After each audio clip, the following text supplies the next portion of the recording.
Welcome to our channel be simple. இதுவரை நம்ம சேனலை சப்ஸ்கிரைப் பண்ணாதவங்க சப்ஸ்கிரைப் பண்ணுங்கள். மறக்காமல் பக்கத்தில் இருக்கிற பெல் ஐக்கானை கிளிக் பண்ணுங்கள். Welcome back to our channel. இந்த வீடியோவில் 11th இங்கிலீஷில் யூனிட் 1ல் இருக்கக்கூடிய ப்ரோஸான the portrait of a lady அப்படிங்கிற இந்த பாடத்தை பற்றி தான் இந்த வீடியோவில் நம்ம டீட்டெயில்டாக பார்க்க போகிறோம். இந்த லெசனுடைய ரைட்டர் குஷ்வந்த் சிங். சரி வாங்க வீடியோக்குள்ளே போகலாம். இப்போது இந்த லெசனுடைய ரைட்டரான குஷ்வந்த் சிங் பற்றி தெரிஞ்சுக்கலாம் வாங்க. Khushwant Singh was an Indian novelist, lawyer, journalist and politician. Khushwant Singh இந்தியாவை சார்ந்தவர். இவர் எழுத்தாளர், வழக்கறிஞர், பத்திரிகையாளர், அரசியல்வாதி போன்ற பல முகங்களை கொண்டவர். He studied law at St. Stephen's College, Delhi and King's College, London. இவர் டெல்லியில் உள்ள செயின்ட் ஸ்டீஃபன்ஸ் காலேஜ் மற்றும் லண்டனில் உள்ள கிங்ஸ் காலேஜில் சட்டம் பயின்றவர். As a writer, he is best known for his keen secularism, sarcasm and love for poetry. இவருடைய எழுத்துக்கள் அதிகப்படியான கவனத்தை ஈர்க்கிறதுக்கு காரணம் என்னன்னா, அவருடைய படைப்புகளில் இருக்கிற மதச்சார்பின்மை மற்றும் மூட நம்பிக்கைகளுக்கு எதிரான கிண்டல் கேலிகள் மற்றும் கவிதைகளுக்கு மேல் அவருக்கு இருக்கிற அலாதி பிரியம். இது எல்லாம் தான் அவருடைய படைப்புகளை நோக்கி மக்களை படையெடுக்க வச்சிருக்கு. He was awarded with Padma Bhushan in 1974 and Padma Vibhushan in 2007 and Sahitya Academy Fellowship in 2010. இவர் பல விருதுகளுக்கு சொந்தக்காரர். அந்த வகையில் பத்ம பூஷன் விருதை 1974 ஆண்டும், பத்ம விபூஷன் விருதை 2007 ஆண்டும், சாகித்ய அகாடமி விருதை 2010 ஆண்டும் பெற்றிருக்காரு. The Mark of Vishnu, A History of Sikhs, The Train to Pakistan, Success Mantra, We Indians and Death at My Doorsteps are some of his brilliant works. இவர் நிறைய புத்தகங்கள் எழுதியிருக்காரு. அதில் குறிப்பிட்ட புத்தகங்களுடைய பெயர் மட்டும் இங்கே உங்களுக்கு குறிப்பிடுறேன். The mark of Vishnu, a history of six, the train to Pakistan, success mantra, we Indians, death at my door steps. இதெல்லாம் அவருடைய படைப்புகளில் சிறந்த படைப்புகளாகும். Here is a story that brings out the bond between the author and his loving grandmother. இப்போ உங்களுக்கு கொடுக்கப்பட்டுள்ள இந்த கதையானது இந்த எழுத்தாளரான குஷ்வந்த் சிங்குக்கும் அவருடைய பாட்டிக்கும் இடையே இருக்கின்ற அந்த பாச பிணைப்பை பற்றின கதை தான் இந்த கதை. சரி வாங்க இப்போ அந்த ஸ்டோரியை லைன் பை லைனாக படித்து தெரிஞ்சுக்கலாம். My grandmother, like everybody's grandmother, was an old woman. She had been old and wrinkled for the 20 years that I had known her. People said that she had once been young and pretty and had even had a husband, but that was hard to believe. My grandfather's portrait hung above the mantelpiece in the drawing room. He wore a big turban and loose-fitting clothes. His long white beard covered the best part of his chest, and he looked at least 100 years old. He did not look the sort of person who would have a wife or children. இந்த கதையானது முழுக்க இந்த கதையுடைய எழுத்தாளரான குஷ்வந்த் சிங் நம்மக்கிட்ட சொல்கிற மாதிரியே இந்த கதையோட அமைப்பானது இருக்குது. சரி வாங்க அவர் இப்போ என்ன சொல்கிறாருன்னு தெரிஞ்சுக்கலாம். என்னுடைய பாட்டி எல்லாருடைய பாட்டியை போலவே தான் ஒரு வயதான பெண்மணியாக இருந்தாங்க. நான் 20 வருடங்களாக அவங்கள முதிய அதே சுருக்கம் விழுந்த முகத்தோடு தான் பார்த்துருக்கேன். அவங்க ஒரு சமயத்தில் இளமையாகவும் அழகாகவும் இருந்ததா நிறைய பேர் என்கிட்ட சொல்லியிருக்காங்க. ஆனால் எனக்கு ஒரே ஒரு குழப்பம்தான். என்னுடைய தாத்தாவுடைய ஃபோட்டோவை நான் பார்த்துருக்கேன். அந்த ஃபோட்டோவில் அவர் பார்க்குறதுக்கு 100 வயதை கடந்த ஒரு ஆண் மாதிரி தான் காட்சி அளிச்சிருக்காரு.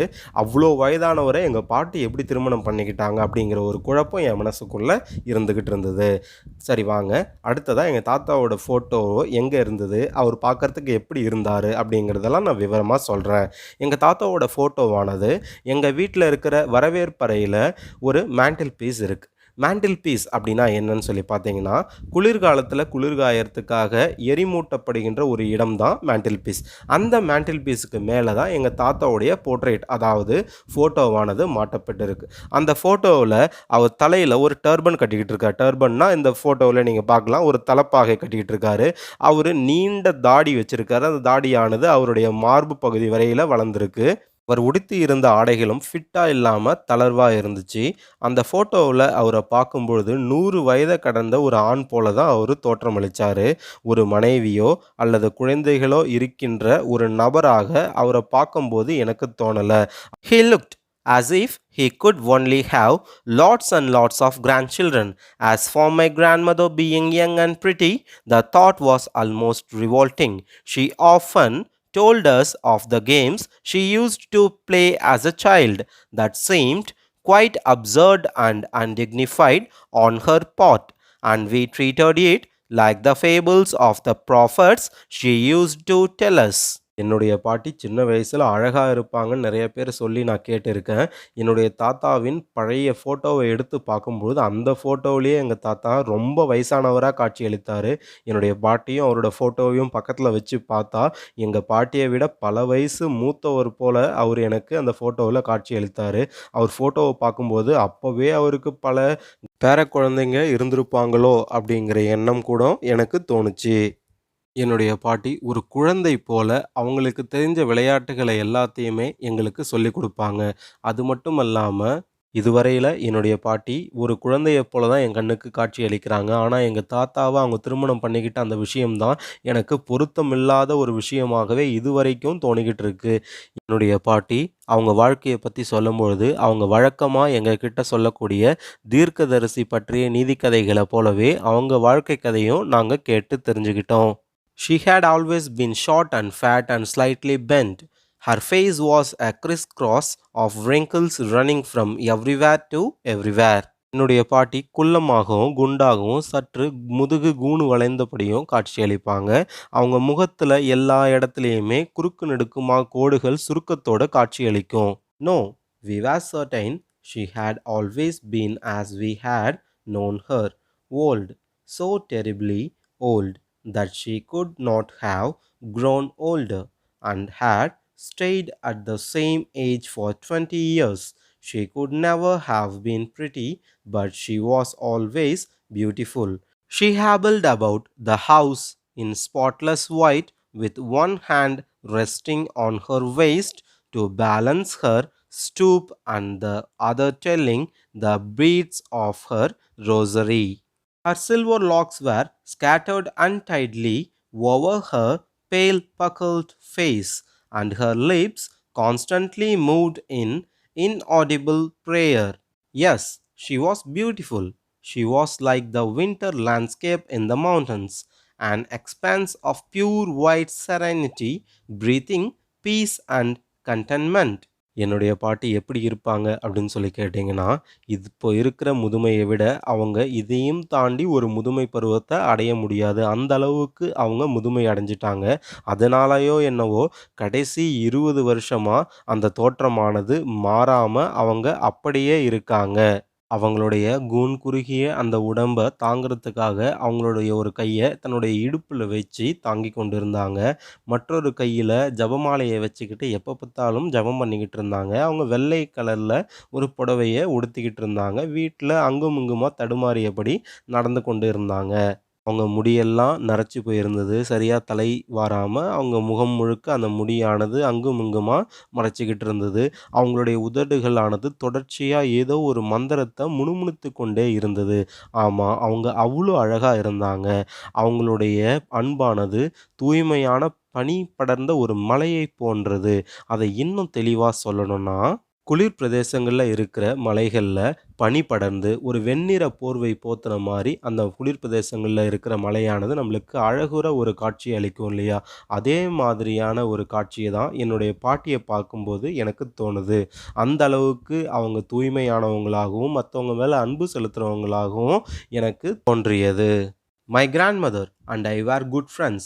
My parents left me with her when they went to live in the city, and we were constantly together. She used to wake me up in the morning and get me ready for school. She said her morning prayer in a monotonous sing song while she bathed and dressed me, in the hope that I would listen and get to know it by heart.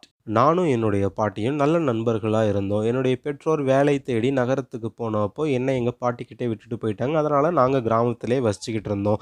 என்ன அன்றாடம் காலையில எழுப்பி, அவங்க என்ன பள்ளிக்கு தயார்படுத்துவாங்க. அவங்க பள்ளிக்கு என்ன தயார்படுத்தும் பொழுதெல்லாம், அவங்களுடைய காலை வழிபாட்டு பாடல என்கிட்ட தயார்படுத்தும்போது பாடிக்கிட்டே இருப்பாங்க. அவங்களோட ஆசை என்னன்னா, அவங்க பாடுற அந்த பாடல மனப்பாடம் செஞ்சு நானும் பாடணும் அப்படிங்கிற ஒரு எண்ணத்தால தான், என்ன பள்ளிக்கு தயார்படுத்தும்போது அந்த பாடல என்கிட்ட என்னுடைய பாட்டி பாடிக்கிட்டு இருப்பாங்க. I listened because I loved her voice but never bothered to learn it. Then she would fetch my wooden slate, which she had already washed and plastered with yellow chalk, and a tiny earthen ink pot and a red pen, tie them all in a bundle and hand it to me.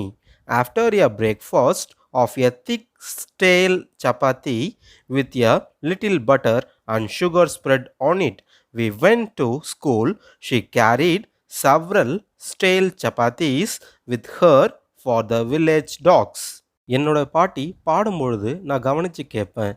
எனக்கு அந்த பாட்ட கத்துக்கணும்னுலாம் ஆசையே இல்ல. அந்த மாரி நான் ஒரு நாள் கூட யோசிச்சது கிடையாது.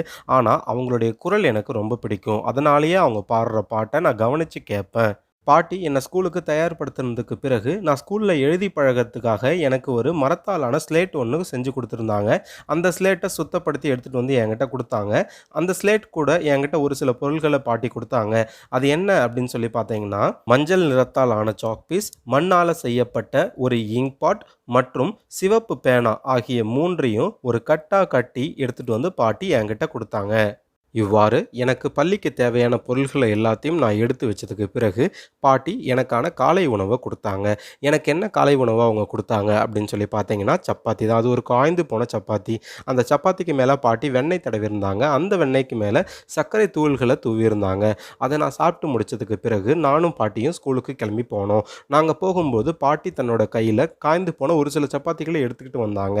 நானும் சாப்பிட்டேன், பாட்டியும் சாப்பிட்டாங்க. மிச்சம் இருக்கிற சப்பாத்திகள அந்த ஊர்ல இருக்கிற நாய்களுக்கு போடுறதுக்காக தன்னோட கையிலே பாட்டி எடுத்துக்கிட்டு வந்தாங்க. My grandmother always went to school with me because the school was attached to the temple. The priest taught us the alphabet and the morning prayer, while the children sat in rows on either side of the veranda singing the alphabet or the prayer in a chorus. என்னோட பாட்டி எப்பயுமே ஸ்கூலுக்கு என் கூட வருவாங்க. ஏன்னு சொல்லி கேட்டிங்கன்னா, என்னுடைய பள்ளியானது கோவிலோட இணைந்தது தான். அந்த கோவில்ல இருக்கிற அர்ச்சகர் தான் எங்களுக்கு எழுத்துக்களையும், காலை இறை வழிபாட்டையும் சொல்லிக் குடுப்பாரு. குழந்தைகள் எதிர் வரிசையில வராண்டாவுல உட்காந்துக்கிட்டு எழுத்துக்களையோ, இல்ல காலை ஜெபங்களையோ சொல்லிக்கிட்டு இருப்பாங்க. My grandmother sat inside reading the scriptures. When we had both finished, we would walk back together. This time, the village dogs would meet us at the temple door. They followed us to our home, growling and fighting with each other for the chapati we threw to them. பள்ளிக்கு சென்றவுடன் மற்ற மாணவர்களோடு நானும் போய் உட்காந்துக்குவேன். அர்ச்சகர் சொல்லிக் கொடுக்குற எழுத்துக்களையோ, ஜெபங்களையோ மற்ற மாணவர்களோடு சேர்ந்து நான் படிச்சுக்கிட்டு இருப்பேன். பாட்டி என்ன செய்வாங்கன்னா, கோவிலுக்குள்ள போய் உட்காந்துக்குவாங்க. உட்காந்துக்கிட்டு திருமறை நூல்கள படிச்சுக்கிட்டு இருப்பாங்க. 2 பேருமே படிச்சு முடிச்சதுக்கு அப்புறமும் தினமும் 2 பேரும் ஒண்ணா தான் வீடு திரும்புவோம். ஸ்கூல் முடிஞ்சு வீடு திரும்பலாம் அப்படின்னு சொல்லி போனோம்னா, எங்களுக்காக கோவிலோட வாசப்படியிலேயே இந்த ஊர்ல இருக்கிற டாக்ஸ் ஆனது காத்துக்கிட்டு இருக்கும். ஏன் காத்துக்கிட்டு இருக்குன்னா, நாங்க அதுங்களுக்கு டெய்லி சப்பாத்தி குடுப்போம். நாங்க எங்க கையில எடுத்துட்டு வந்த சப்பாத்திய அதுங்களுக்கு போட்டுட்டு வருவோம். அந்த சப்பாத்தி சாப்பிடுறதுக்காக ஒண்ணு சண்டை போட்டுக்கிட்டே இருக்கும். நாங்க வீட்டுக்கு போற வரை எங்கள அதுங்க பின்தொடர்ந்து வந்துகிட்டே இருக்கும். When my parents were comfortably settled in the city, they sent for us. That was a turning point in our friendship. Although we shared the same room, my grandmother no longer came to school with me. I used to go to an English school in a motor bus. There were no dogs in the streets, and she took to feeding sparrows in the courtyard of our city house. என்னுடைய பெற்றோர் நகரத்துக்கு போயிட்டு சௌகரியமான ஒரு வாழ்க்கையை உருவாக்கிக்கிட்டு எங்க 2 பேரையும் நகரத்துக்கு வர சொன்னாங்க. அவங்களோட அழைப்ப நாங்க தவிர்க்க முடியாத காரணத்தினால நானும் பாட்டியும் நகரத்துக்கு போனோம். நகரத்துக்கு போன பின்பு தான் எங்களுக்கு தெரிஞ்சது, எங்க நட்புல ஒரு பெரிய திருப்பு முனையே ஏற்பட்டது. ஏன்னா, என்னால பாட்டியோட அதிக நேரம் ஸ்பெண்ட் பண்ண முடியல. அதுக்கு காரணம் என்னன்னு சொல்லி பார்த்தீங்கன்னா, முன்பெல்லாம் நான் ஸ்கூலுக்கு போகும்போது பாட்டி என் கூடயே ஸ்கூலுக்கு வருவாங்க. ஸ்கூல் முடிஞ்ச உடனே அவங்க கூடயே நான் வீட்டுக்கு போவேன். வீட்ல நாங்க நிறைய கதைகள்லாம் பேசணும். இப்போ நான் ஒரு ஆங்கில பள்ளியில படிக்கிறதால, அந்த பள்ளிக்கூடத்துக்கு பாட்டியால வர முடியல. அவங்க தனிமையா வீட்ல இருக்க வேண்டிய சூழ்நிலை ஏற்பட்டுடுச்சு. முன்பெல்லாம் என்னை ஸ்கூலுக்கு கூட்டிட்டு போறதும், கூட்டிட்டு வர்றதும் பாட்டியோட வேலையா இருந்தது. ஆனா, நான் எப்போ இந்த ஆங்கில பள்ளியில சேர்ந்தனோ, அதிலிருந்து என் கூட எங்க பாட்டி ஸ்கூலுக்கு வர்றதே இல்ல. அதுக்கு மாறாக எங்க ஸ்கூல்ல இருந்தே ஸ்கூல் பஸ் வந்துருது. அந்த ஸ்கூல் பஸ் மூலியமா நான் ஸ்கூலுக்கு போக ஆரம்பிச்சுட்டேன். இதிலிருந்தே எனக்கும் பாட்டிக்கும் நடுவுல ஒரு பெரிய கேப் விழுந்துருச்சு. கிராமத்துல இருக்கும்போது நாங்க டெய்லி ஸ்கூலுக்கு போயிட்டு வரும்போது, அந்த ஊர்ல இருக்கிற டாக்ஸுக்கு எங்க பாட்டி சப்பாத்திலாம் குடுத்து அதுங்களோட பசி ஆத்துவாங்க. இந்த ஊர்ல என்னோட பாட்டி ஸ்கூலுக்கும் வரல. இந்த ஊர்ல அவங்களால எந்த ஒரு டாக்ஸையும் பார்க்க முடியல. அதனால எங்க வீட்ல இருக்கிற கோர்ட்யார்ட் அதாவது முற்றம் அப்படின்னு சொல்லுவோம் இல்லையா? அந்த முற்றத்துல எங்க பாட்டி பசியாறுறதுக்காக நெறைய பறவைகளுக்கு உணவளிக்க ஆரம்பிச்சாங்க. As the years rolled by, we saw less of each other. For some time, she continued to wake me up and get me ready for school. When I came back, she would ask me what the teacher had taught me. I would tell her English words and little things of Western science and learning, the law of gravity, Archimedes' principle, the world being round, etc. These made her unhappy. She could not help me with my lessons. நகரத்துக்கு வந்து சில வருடங்கள் போனது. ஒருவருக்கொருவர் பார்த்துக்கொள்ற நேரமே ரொம்ப சிறிய அளவிலே இருந்துச்சு. ஒரு சில சமயங்கள்ல என்ன காலையில எழுப்பி என்ன ஸ்கூலுக்கு ரெடி பண்ணுவாங்க. நான் ஸ்கூல்ல இருந்து திரும்பி வரும்பொழுது என்னுடைய டீச்சர்ஸ் ஸ்கூல்ல என்ன சொல்லிக் குடுத்தாங்க அப்படின்னு சொல்லிட்டு என்கிட்ட என்னோட பாட்டி கேட்பாங்க. அவங்க கேட்கும்போது எனக்கு ஆங்கில பள்ளியில சொல்லிக் குடுத்த விஷயங்கள நான் சொல்லுவேன். அப்படி நான் என்னென்ன விஷயங்கள சொன்னேன் அப்படின்னு சொல்லி பார்த்தீங்கன்னா, மேலை நாட்டு அறிவியலில் சிறிய சிறிய விஷயங்கள சொன்னேன். ஒரு சில ஆங்கில வார்த்தைகள சொன்னேன். புவியீர்ப்பு விதிய பத்தி சொன்னேன். ஆர்க்கிமெடிஸ் கோட்பாடுகள பத்தி சொன்னேன். உலகம் உருண்டையா இருக்கிறத போன்ற விஷயங்கள் எல்லாத்தையும் அவங்க கிட்ட சொன்னேன். ஆனா, நான் சொன்ன எந்த ஒரு விஷயமும் அவங்களுக்கு மகிழ்ச்சிய வர வைக்கல. அதுக்கு காரணம் என்ன அப்படின்னு சொல்லி பார்த்தீங்கன்னா, என்னுடைய பாடங்களில் எனக்கு அவங்களால உதவி செய்ய முடியாது அப்படிங்கிற நிலைமை தான். She did not believe in the things they taught at the English school and was distressed that there was no teaching about God and the scriptures. One day I announced that we were being given music lessons. She said nothing, but her silence meant disapproval. She rarely talked to me after that. என்னுடைய ஆங்கில பள்ளியில கற்பிக்கும் எந்த ஒரு விஷயங்கள் மேலேயும் பாட்டிக்கு நம்பிக்கை இல்ல. அங்க கடவுள பத்தியோ, திருமறை நூல்கள பத்தியோ ஆசிரியர்கள் கற்பிக்கவில்லைன்னு அவங்க மனவேதனையில இருந்தாங்க. ஒரு நாள் இசை பாடங்கள எங்களுக்கு சொல்லிக் குடுக்க ஆரம்பிச்சிருக்காங்க பாட்டி அப்படின்னு நான் போய் சொன்னேன். ஆனா, அப்ப கூட அவங்க எந்த ஒரு பதிலையுமே என்கிட்ட சொல்லல. அதுல இருந்து அவங்க என்கிட்ட பேசுறதே ரொம்ப அரிதா ஆயிடுச்சு. When I went up to university, I was given a room of my own. The common link of friendship was snapped. My grandmother accepted her seclusion with resignation. She rarely left her spinning wheel to talk to anyone. From sunrise to sunset, she sat by her wheel, spinning and reciting prayers. Only in the afternoon, she relaxed for a while to feed the sparrows. நான் என்னுடைய பள்ளி படிப்பை முடித்த உடனே என்னோட கல்லூரி படிப்பை துவங்க ஆரம்பித்தேன். நான் பல்கலைக்கழகத்துக்குள்ளே போனதுக்கு பின்பு எனக்குன்னு தனியான ஒரு அறை ஒதுக்கப்பட்டது. என்னுடைய படிப்பு சம்பந்தமான வேலைகளை மேற்கொள்றதுக்காக நான் அந்த அறைக்குள்ளேயே அதிகப்படியான நேரங்களை செலவிட வேண்டிய சூழல் ஏற்பட்டது. அதனால் பாட்டிக்கிட்ட என்னால் அதிகப்படியாக பேசவோ பழகவோ முடியாமல் போயிடுச்சு. அதுக்கப்புறமா பாட்டி தன்னுடைய தனிமையை உணர்ந்து அவங்க தனியாக யார்கிட்டையும் பேசாமல் இருக்க ஆரம்பிச்சிட்டாங்க. எங்க வீட்ல நூல் நூற்கும் சக்கரம் ஒண்ணு இருந்துச்சு. அந்த சக்கரத்துல நூல் நூற்கும் வேலைய பாட்டி செய்ய ஆரம்பிச்சாங்க. அவங்க எப்பவாவது அரிதா தான் அந்த சக்கரத்த நிறுத்திட்டு, அவங்க யார்கிட்டயாவது பேசுவாங்க. யாராவது அவங்க கிட்ட பேச வந்தாலும், அவங்களுக்கு எந்த வகையிலயுமே இவங்க வந்து பேசுறதுக்கான வாய்ப்ப உருவாக்கிக்க மாட்டாங்க. அது மட்டும் இல்லாம, சூரிய உதயத்திலிருந்து அஸ்தமனம் வரையிலும் அந்த சக்கரத்துக்கிட்டே தான் உட்காந்துக்கிட்டு இருப்பாங்க. இந்த பிக்சர்ல உங்களுக்கு அந்த நூல் நூற்கும் சக்கரத்த நான் குடுத்துருக்கேன். அத நீங்க பார்க்கலாம். அவங்களுடைய பொழுத முழுக்க நூல் நூற்கும் சக்கரத்துக்கிட்டேயே எங்களுடைய பாட்டி செலவிட்டாங்க. நூல் நூற்கும்போது பிரேயர்ஸ் அதாவது இறை வழிபாட்டு பாடல்கள முணுமுணுத்துக் கொண்டே தான் நூல் நூற்றுக் கொண்டிருப்பாங்க. அவங்க ஓய்வெடுக்கும் நேரம் அப்படின்னு சொல்லி பார்த்தோம்னா, அது மதிய நேரம் தான். அது கூடம் பறவைகளுக்கு உணவளிக்கிறதுக்காக தான் அந்த நேரத்தையும் பாட்டி செலவிட்டாங்க. While she sat in the veranda, breaking the bread into little bits, hundreds of little birds collected round her, creating a veritable bedlam of chirrupings. Some came and perched on her legs, others on her shoulders, some even sat on her head. She smiled, but never shooed them away.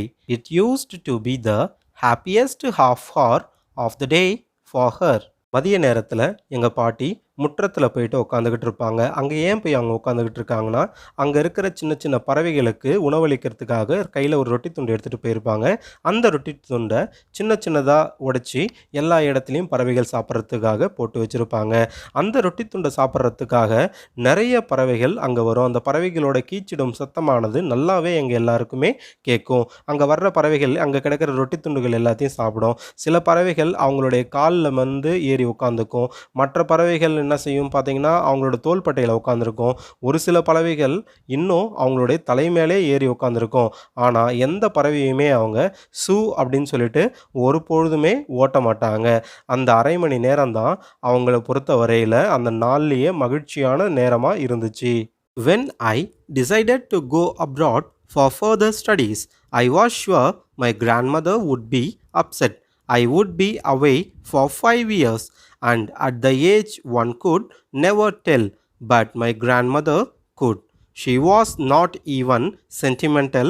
She came to leave me at the railway station, but did not talk or show any emotion. நான் என்னுடைய கல்லூரி படிப்பை முடித்த உடனே மேல் படிப்புக்காக வெளிநாடு போக வேண்டிய முடிவை எடுத்தேன். இந்த முடிவானது பாட்டிக்கு கண்டிப்பாக ஒரு வருத்தத்தை வர வைக்கும் அப்படின்னு சொல்லிட்டு எனக்கு நல்லாவே தெரியும். அவங்கக்கிட்ட போயிட்டு 5 வருஷம் நான் வெளிநாட்டுக்கு படிக்க போகிறேன்னு சொன்னால் கண்டிப்பாக அவங்களால ஏற்றுக்க முடியாது. அதனால் இந்த விஷயத்தை பாட்டிக்கு எப்படி தெரிவுபடுத்துறதுன்னு வீட்டில் இருக்கிற எல்லாருமே நாங்கள் குழப்பமாக இருந்தோம். ஆனால் இந்த விஷயத்தை சொல்லும்போது என்னுடைய முடிவை ஏற்றுக்கிட்டு என்னை வழி அனுப்புறதுக்காக பாட்டி புகைவண்டி ஸ்டேஷன், அதாவது ரயில்வே ஸ்டேஷன் வரை வந்திருந்தாங்க. அங்கே வந்த பாட்டி என்கிட்ட எந்த ஒரு விஷயமுமே பேசாமல் அவங்க அமைதியாக இருந்தாங்க.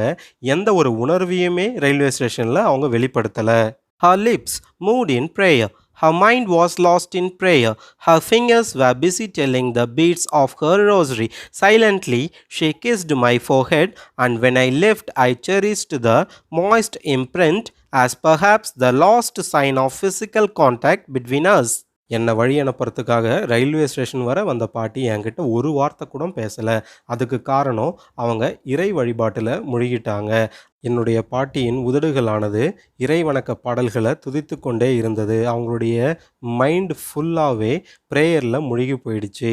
அவங்க கையில் வச்சிருந்த ஜபமாலையை உருட்டி கொண்டே இறை வணக்க பாடல்களை முணுமுணுத்து கொண்டே அப்படியே நின்றுக்கிட்டு இருந்தாங்க. திடீர்னு என்னுடைய நெற்றியில் முத்தமிட்டாங்க. இறுதியாக என்னுடைய பாட்டி என்னுடைய நெத்தியில் முத்தமிட்டாங்க இல்லையா, அந்த ஈரமான அடையாள முத்திரையை தான் நான் மனசார நேசித்தேன். எங்கள் 2 பேருக்கு இடையே இருக்கிற அன்பின் கடைசி அடையாளமாக கூட இது இருக்கலான்னு எனக்கு அப்போ தோணுச்சு. But that was not so. After 5 years, I came back home and was met by her at the station.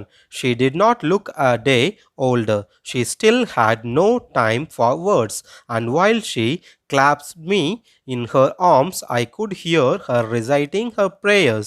Even on the first day of my arrival, her happiest moments were with the sparrows whom she fed longer and with your frivolous rebukes. 5 வருஷம் என்னோட மேல் படிப்பை முடிச்சுட்டு நான் வீட்டுக்கு திரும்பினேன். என்னை கூட்டிகிட்டு போகிறதுக்காக பாட்டி ரயில்வே ஸ்டேஷன் வந்திருந்தாங்க. இப்போ பாட்டியை பார்க்கும்போது எனக்கு ஒரு பெரிய ஆச்சரியம் காத்திருந்தது. அது என்னன்னா, 5 வருஷத்துக்கு முன்னாடி நான் இந்த ரயில்வே ஸ்டேஷன்லேருந்து கிளம்பும்போது எப்படி அவங்கள பார்த்துட்டு போனனோ அதே மாதிரி எந்த ஒரு மாற்றமும் இல்லாமல் அவங்க அப்படியே இருந்தாங்க. அது எனக்கு ஒரு பெரிய ஆச்சரியத்தை கொடுத்தது. போன முறை மாதிரியே இந்த முறையும் அவங்க என்கிட்ட ஒரு வார்த்தை கூட பேசலை. ஆனால் இந்த முறை அவங்க கைகளால் என்னை தொடும் பொழுது அவங்களுடைய உதடுகளானது இறைவணக்க பாடல்களை சொல்லிக்கிட்டு இருந்ததை என்னால் கேட்க முடிஞ்சுது. இந்த 5 வருஷங்களாக என்னை பார்க்க முடியலையே என்கிற துயரம் கண்டிப்பாக எங்களோட பாட்டியோட மனசில் இருந்திருக்கும். அந்த விஷயத்தை பொறுத்தவரையில் அவங்களுக்கு ஆறுதல் அளிக்கிற ஒரே விஷயம் பறவைகள் தான். இந்த 5 வருஷமாகவும் அந்த பறவைகளுக்கு உணவளிக்கிறதுலேருந்து அவங்க ஒரு நாள் கூட விலக்களித்ததில்லை. என்னுடைய வருகைக்கு முதல் நாள் கூட அவங்க பறவைகளுக்கு உணவளித்து கொண்டு தான் இருந்தாங்க. In the evening, a change came over her. She did not pray. She collected the women of neighborhood, got an old drum and started to sing. For several hours, she thumbed the sagging skin of dilapidated drum and sang of the homecoming of warriors. We had to persuade her to stop to avoid overstraining. That was the first time since I had known her that she did not pray. நான் வெளிநாட்டுல இருந்து வீடு திரும்பினேன் இல்லையா? அன்னைக்கு சாயங்காலம் எங்க பாட்டிக்கிட்ட ஒரு பெரிய மாற்றம் ஏற்பட்டது. அது என்னன்னா, அன்னைக்கு சாயங்காலத்துலருந்து அவங்க ஜெபம் பண்ணவே இல்ல. அதுக்கு மாறா, பக்கத்து வீடுகள்ல இருக்கிற பெண்கள எல்லாத்தையும் ஒன்று திரட்டி, ஒரு பழைய முரசு ஒண்ண வச்சுக்கிட்டு, அவங்க பாடல் பாட ஆரம்பிச்சாங்க. அவங்க வாசிக்கிற முரசானது, அந்த முரசுல இருக்கிற தோல் எல்லாம் தளர்ந்து போயிடுச்சு. அதனால அந்த முரசு வாசிக்கிறது பயனே இல்லன்னு சொல்லிட்டு, எடுத்து ஓரங்கட்டப்பட்ட முரச வச்சு தான் அவங்க பல மணி நேரம் வச்சுக்கிட்டு, வாசிச்சுக்கிட்டே பாட்டு பாடிக்கிட்டு இருக்காங்க. அவங்க என்ன பாட்டு பாடுறாங்க அப்படின்னா, போருக்கு போயிட்டு தாய்நாட்டுக்கு திரும்புற படை வீரர்கள போற்றி பாடுகின்ற பாடல்கள சற்று கூட இடைவேளை இல்லாம பாடிக்கிட்டே இருந்தாங்க. இப்படி அவங்க பல மணி நேரம் தொடர்ந்து பாடுனாங்கன்னா, அவங்க உடல் நலத்துக்கு ஏதாவது பிரச்சனை வந்துற போகுதுன்னு சொல்லிட்டு, "நீங்க பாட வேணாம் பாட்டி, போதும் இதோட" அப்படின்னு சொல்லிட்டு சொல்லி அவங்ககிட்ட வேண்டுகோள் விடுத்தோம். எங்க வேண்டுகோள ஏற்றுக்கிட்டு, அவங்க பாடுறத சற்றே நிறுத்துனாங்க. எனக்கு தெரிந்த வரையில பாட்டி இறைவனுக்கான திருமுறை பாடல்கள பாடாம இருந்தது, இன்றைய மாலை பொழுதா தான் இருக்கும். The next morning, she was taken ill. It was a mild fever, and the doctor told us that it would go. But my grandmother thought differently. She told us that her end was near. She said that since only a few hours before the close of the last chapter of her life she had omitted to pray, she was not going to waste any more time talking to us. முதல் நாள் மாலை அவங்க ட்ரம்ஸை வச்சு தொடர்ந்து அதை வாசிச்சுக்கிட்டு பாட்டு பாடிக்கிட்டு இருந்ததன் காரணமாக மறுநாள் காலையில் அவங்களுக்கு உடல்நலக் குறைவு ஏற்படுது. நாங்கள் போயிட்டு மருத்துவரை கூப்பிட்டுட்டு வந்தோம். மருத்துவர் எங்கள் பாட்டியை பரிசோதனை பண்ணிட்டு, இது சாதாரண ஃபீவர் தான், இது சரியாயிடும் அப்படின்னு சொல்லிட்டு போனார். ஆனால் எங்கள் பாட்டிக்கு இது சாதாரண ஃபீவராக தெரியல. அவங்க எங்கள் எல்லாருக்கிட்டேயும் என்னுடைய இறப்பானது அருகில் இருக்குது அப்படிங்கிற விஷயத்த சொன்னாங்க. அது மட்டும் இல்லாமல் என்னோட கடைசி அத்தியாயம் இது அப்படிங்கிற வார்த்தையை எங்ககிட்ட சொன்னாங்க. இந்த அத்தியாயத்தில் நான் கடவுளை ஜபிக்கிறத கூட மறந்துட்டேன் அப்படிங்கிற வார்த்தையை சொல்லிட்டு எங்க யார்கிட்டயும் பேச மறுத்துட்டாங்க. We protested, but she ignored our protest. She lay peacefully in the bed, praying and telling her beads. Even before we could suspect, her lips stopped moving, and the rosary fell from her lifeless finger. A peaceful pallor spread on her face, and we knew that she was dead. பாட்டி தன்னுடைய இறப்பு அருகாமையில வந்து விட்டதாக எங்ககிட்ட சொன்ன உடனே, "அப்படியெல்லாம் இல்ல பாட்டி, உங்களுக்கு ஒண்ணும் ஆகாது, நாங்க பார்த்துக்கிறோம்னு" நாங்க எவ்வளோ சமாதானப்படுத்தினோம். ஆனா, எங்களுடைய சமாதானத்த அவங்க ஒரு பொருட்டாவே எடுத்துக்கல. அவங்க எடுத்துக்காம ஜெபம் பண்றதுக்கு ஆரம்பிச்சுட்டாங்க. அவங்க கையில இருக்கிற ஜெபமாலைகள உருட்டிக்கொண்டே அமைதியா அவங்களோட படுக்கையில படுத்துக் கொண்டு இருந்தாங்க. இப்படியே கொஞ்ச நேரம் போச்சு. எங்களுக்கு திடீர்னு சந்தேகம் ஏற்பட்டது. ஏன்னா, அவங்களோட உதடுகள் அசைவில்லாம அப்படியே இருந்துச்சு. அவங்க கையில உருட்டிக்கிட்டு இருந்த ஜெபமாலை கூட கீழ விழுந்துடுச்சு. ஒரு அமைதியான வெளிரிய நிறம் அவங்க முகம் முழுவ பரவுச்சு. அத பார்த்த உடனே பாட்டி இறந்து போயிட்டாங்க அப்படிங்கிற விஷயத்த நாங்க தெரிஞ்சுக்கிட்டோம். Lifted her off the bed and as is customary laid her on the ground and covered her with a red shroud. After a few hours of mourning, we left her alone to make arrangements for her funeral. In the evening, we went to her room with a crude stretcher to take her to be cremated. The sun was setting and had lit her room and veranda with a blaze of golden light. We stopped halfway in the courtyard. என்னுடைய பாட்டி இறந்துட்டாங்கன்னு தெரிஞ்ச உடனே எங்களுடைய வழக்கப்படி நாங்கள் அவங்கள படுக்கையில் இருந்து தூக்கி தரையில் படுக்க வச்சோம். இறந்தவர்களை மூடும் சிவப்பு துணியால் அவங்களையும் நாங்கள் மூடினோம். ஒரு சில மணி நேரத்திற்கு பிறகு வருத்தத்துடன் அவங்களுடைய இறுதிச் சடங்கு செய்யறதுக்காக அவங்கள அந்த அறையிலே விட்டுட்டு நாங்கள் வெளியே போயிட்டு அதுக்கான ஆயத்த பணிகளை செய்ய ஆரம்பித்தோம்.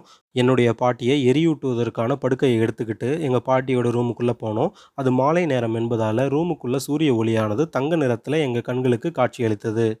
அவங்களோட உடல நாங்க எடுத்துக்கிட்டு போன அந்த எரியூட்டக்கூடிய படுக்கையில அவங்க உடல வச்சுட்டு, அவங்கள வீட்டில இருந்து வெளியில தூக்கிட்டு வரும்போது, முற்றத்துக்கு வரும்போது பாதி வழியிலேயே நின்னுட்டோம். நாங்க நின்னதுக்கு என்ன காரணம் அப்படிங்கிறத பத்தி இப்ப பார்ப்போம். All over the veranda and in her room right up to where she lay dead and stiff wrapped in the red shroud, thousands of sparrows sat scattered on the floor.